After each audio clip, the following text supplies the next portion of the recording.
Alright, YouTube universe. For today's recipe, I'd like to show you a quick and easy way to make mayonnaise. You'll never buy it in the store again once you realize how simple it is with a really easy life hack. Alright, so we're going to start with a lemon, juice of a lemon, right into the blender.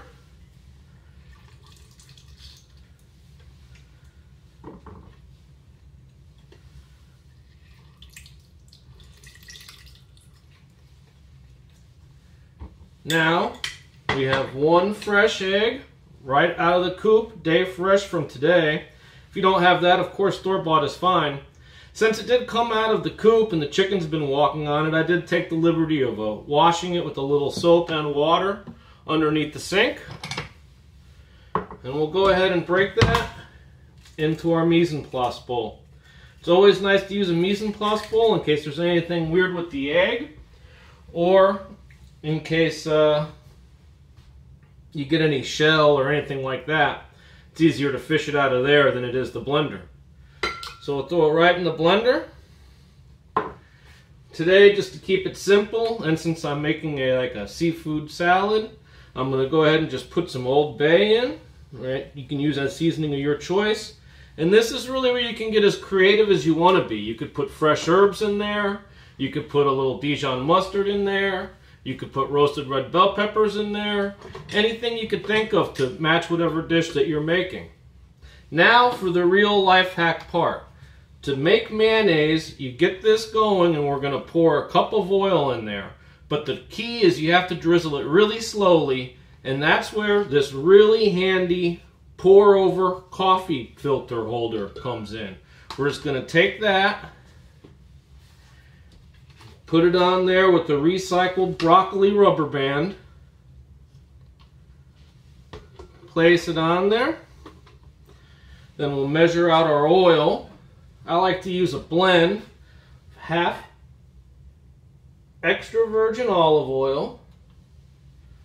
There we go. And half just regular vegetable oil. Simplest recipe ever. It's 1 cup of oil, 1 egg, and the juice of 1 lemon. 1, 1, and 1. Can't really get a whole lot simpler than that.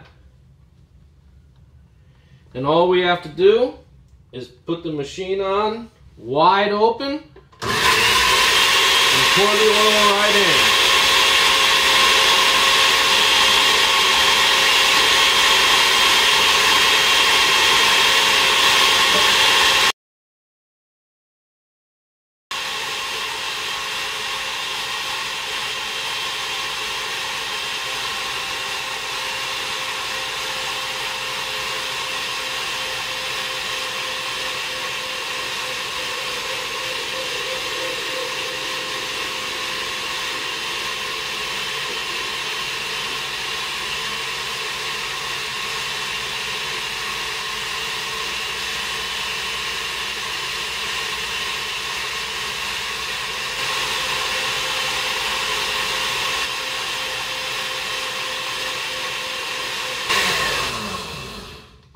As you can see, the red pour-over cone provided just the right drizzle for the emulsification to set up.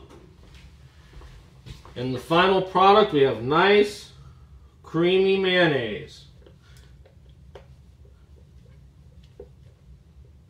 One thing I should mention that I didn't mention before is that if you're using a store-bought egg and it's in the refrigerator, you're definitely going to want to pull it out a few minutes ahead of time and maybe set it into some just regular temperature tap water so the egg can reach room temperature. It's very important. For whatever reason, when the egg's cold, it just won't work. Anyway, I hope you enjoyed this recipe, and if you did, please like and subscribe. Thank you. And here's our finished product. As you can see, it's beautifully emulsified. It's very thick, creamy, holds up on the spoon. Just about perfect, and so simple to make.